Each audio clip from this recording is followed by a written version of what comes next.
Good morning, YouTube. Welcome to the TD Watkins Show. This is not a Sunday morning gospel show or Christian show. This is where we talk about live events. This is the second time that I'm doing this video. I don't know what happened to the other one. And honey, I can tell you, patience is supposed to be a virtue. That is not my virtue. So what we're going to talk about today is marriage. And I had said earlier, which you all didn't get to see because I can't find a doggone video, but I had said earlier that I watch Jovi Beauty on YouTube, and I also like to watch Yanni. I watch some others, but those are the two that I watch that talk about relationships quite a bit. Jovi's been married before. Yanni, Yanie, that's how you spell it, so I may be pronouncing it wrong. She hasn't been.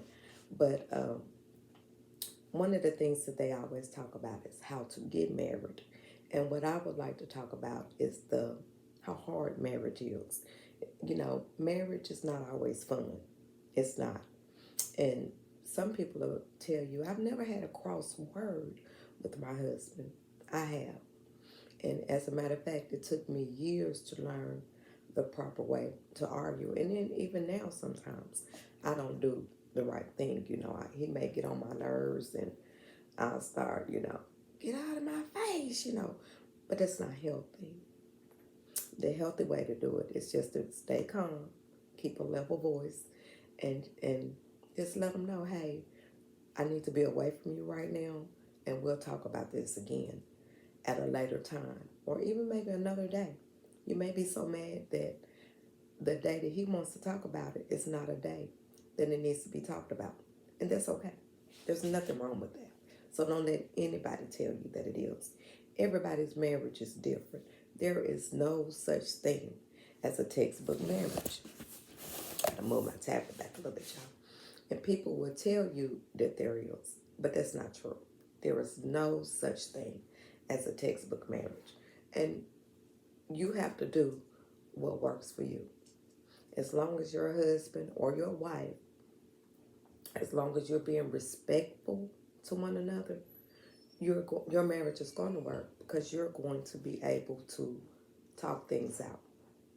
Now, the minute that you stop being respectful, that's when you'll take it on a whole different level to your marriage. And it's hard to recover from that when you have an extremely disrespectful marriage. So, one of the things that happened with us is a couple of years ago when we hit our 26-year mark, I was bored. And everybody always talk about the husband, the wife keeping her husband. Nobody ever talks about the husband keeping their wife because we get bored too. It was the same routine. Get grandkids, cook dinner, go to work, come home, take care of the house. And I was just bored. And I was so bored, I just told him I don't want to be married anymore. I don't. And we have been friends since I was like 13, 14, but I didn't want to be married anymore. And so he left, and I had a whole hot girl summer. I enjoyed myself. I dated. I had a lot of fun. And then my brother-in-law died. And when my brother-in-law died, my husband came back home, and we started trying to work things out. And, you know, we in the beginning, though, I still wasn't ready. I still wanted to have fun. I wasn't ready for all that buffoonery and working things out. I wanted to have a good time.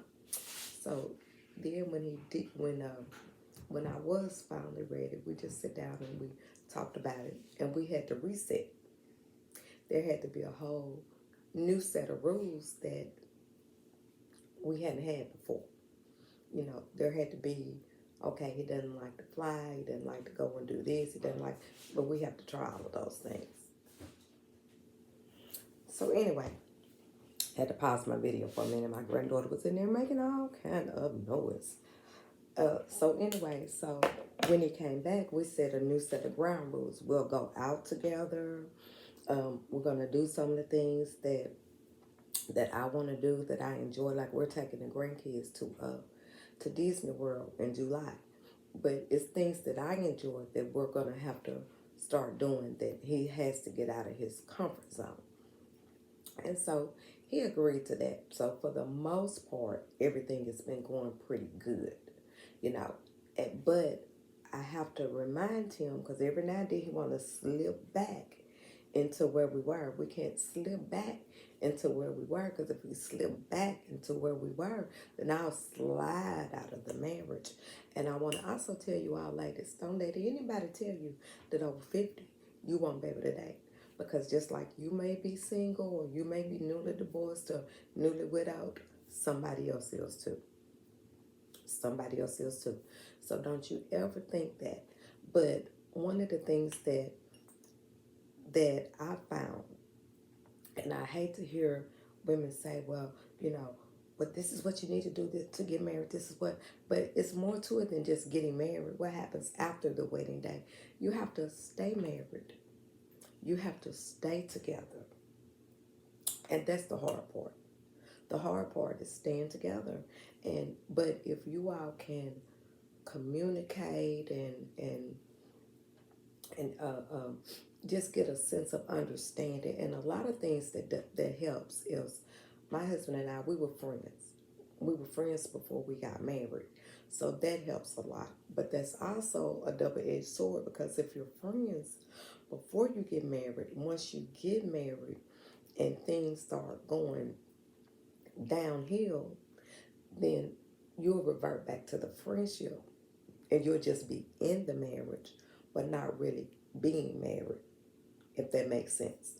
So you have to make sure that you don't get so comfortable that you revert back to just being friends and not being husband and wife. Because you have to do things that are going to constantly spice. And you have to listen to your spouse too. Because when I look back at it, he would say, the grandkids are always here. We'll never have no time to ourselves. We ain't never alone. We'll never have no time. And then I started thinking about it. And that was his way of telling me, you know, I don't want them over so much. Let's do something together. Let's do something with just you and I. But at first I would, I would hear it and I wouldn't hear it. I would hear it and I'd be like, whatever, so what? But he knew that in order to keep our marriage going, we needed some us time, some private time.